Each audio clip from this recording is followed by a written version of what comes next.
Assalamualaikum sahabat Khalifah TV. Masih bersama saya, pemburu jejak para musafir, Kanjeng Sunan Gunung Jati. Sunan Gunung Jati dikenal juga sebagai Syarif Hidayatullah. Ia adalah putra dari Nyai Rara Santang, salah seorang putri Sri Baduga Maharaja Prabu Siliwangi dari ibunda Nyai Subang Larang. Ayahnya bernama Syekh Maulana Akbar yang berasal dari negeri Gujarat di India Selatan. Dengan demikian, ia adalah salah satu cucu dari raja terbesar Pajajaran. Kanjeng Sunan Gunung Jati dikenal sebagai satu-satunya anggota Wali Songo yang menyebarkan agama Islam di Tatar Pasundan atau wilayah Jawa Barat. Sepeninggal Prabu Siliwangi, kerajaan Pajajaran mengalami kemunduran dan terpecah belah. Salah seorang putranya, Raden Walang Sungsang, memisahkan diri dari kekuasaan pusat dengan mendirikan Keraton Cirebon dengan gelar Prabu Cakrabuana. Sang Prabu tidak memiliki seorang pun putra laki-laki. Tatkala Syarif Hidayatullah telah dewasa dan kembali dari pengembaraan di tanah suci Mekah Al-Mukarramah, maka ia kemudian dinikahkan dengan saudara sepupunya yang bernama Dewi Pangkuwati. Kelak Syarif Hidayatullah menggantikan tahta uaknya dan membangun Keraton Pangkuwati yang kini dikenal sebagai Keraton Kesepuhan Cirebon. Setelah wafat, Sunan Gunung Jati dimakamkan di sebuah bukit kecil yang dikenal sebagai Gunung Sembung.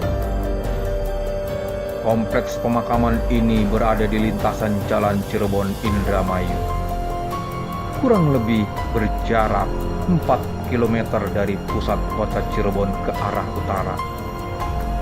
Sebagai salah seorang wali penyebar agama Islam, makam Sunan Gunung Jati selalu dipadati oleh para peziarah dari berbagai daerah di Pulau Jawa, Sumatera, Kalimantan, Sulawesi, bahkan kaum muslimin dari luar negeri. Jika akan memasuki area pemakaman, para peziarah akan melewati gerbang gapura utama yang tersusun dari tanah batu bata merah yang berdiri tambun dan anggun. Tepat di belakang gapura inilah berjejeran. Selepas gapura utama, sebenarnya terdapat 9 pintu makam yang masing-masing sekaligus membedakan tingkatan-tingkatan area makam yang berundak membentuk teras sirih. Setelah beberapa liku lorong ditempuh, para peziarah hanya dibatasi hingga di depan pintu kelima yang dikenal sebagai pintu Pasujudan. Disinilah kebanyakan pengunjung memanjatkan doa ataupun tahlil lengkap dengan surat Yasin. Antara tempat Pasujudan dan komplek dalam makam dibatasi pintu terkunci rapat dan hanya bisa dimasuki oleh para kerabat Keraton Cirebon dan abdi dalam kepercayaan orang dari keraton. Suasana di depan pintu pasujudan hampir dapat dipastikan selalu ramai dan penuh sesak dengan para peziarah yang datang silih berganti. Tidak hanya siang dan malam, para peziarah juga banyak yang datang justru di jam-jam tengah malam. Puncak kepadatan peziarah biasa terjadi di malam Jumat Kliwon maupun Selasa Legi. Di sisi kanan dan kiri pintu pasujudan terdapat beberapa padasan berisi air suci untuk berwudu para peziarah. Air tersebut terkadang juga banyak diwadahi dalam botol air mineral untuk dibawa pulang oleh para peziarah. Kompleks makam juga terdapat beberapa sumur yang dikeramatkan, seperti Sumur Kamulyan, Sumur Jati, Sumur Kanon, Kasepuhan, dan Jalatunda. Khusus mengenai Sumur Jalatunda, konon dulu dibuat oleh Sunan Kalijaga pada saat rombongan para wali berkunjung ke wilayah Cirebon.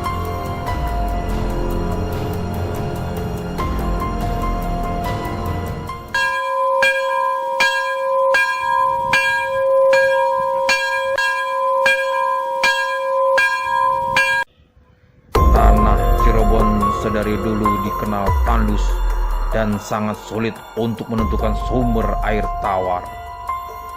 Maka pada saat menunaikan sembahyang, para wali memerintahkan Sunan Kalijaga untuk membuat atau menemukan mata air untuk berwudu. Akhirnya dengan menancapkan sebatang ranting kecil, muncullah sebuah pancaran air yang lama-kelamaan kian membesar sehingga amblas dan membentuk sebuah sumur. Sumur inilah yang dikenal sebagai Sumur Jalatunda. Berziarah ke makam wali terkenal seperti Sunan Gunung Jati banyak membawa hikmah bagi setiap peziarah. Nilai-nilai keutamaan dan keteladanan akhlak dari Sang Sunan dapat dijadikan contoh bagi segenap kaum muslimin di sepanjang masa. Jika Anda pernah mengunjungi makam para sunan yang lain di Demak, di Kudus, di Muria, Gresik, Ampel, atau Giri, maka baru akan lengkap jika Anda juga menyempatkan diri berziarah ke makam Kanjeng Sunan Gunung Jati di kota Cirebon. Para penjaga pada makam Sunan Gunung Jati ternyata menyimpan sejarah yang menarik. Para penjaga yang keseluruhannya berjumlah 108 orang itu ternyata masih dalam satu garis keturunan. Wajah-wajah mereka hampir semuanya ada kesamaan bentuk wajah opal dengan mata cekung ke dalam dan hidung mancung serta kulit yang gelap. Sebagian besar jumlah berambut keriting atau sekedar bergelombang, karena kata keling dalam bahasa Cirebon sering mengacu pada warna kulit yang hitam atau coklat mengkilat. Mereka adalah orang-orang keturunan Adipati Kelingga yang berasal dari sebuah daerah dekat Kediri, Jawa Timur pada masa kerajaan Majapahit dulu. Karena itulah para penjaga tersebut dikenal dengan sebutan orang Keling. Adipati Keling dan rombongannya datang ke Cirebon dengan membawa rasa sakit hati yang tidak diketahui terhadap siapa dan karena alasan apa. Kemudian Adipati Keling bertemu dengan Sunan Gunung Jati dan menjadi orang kepercayaan sang Sunan dengan gelar Adipati Pangeran Suranenggala.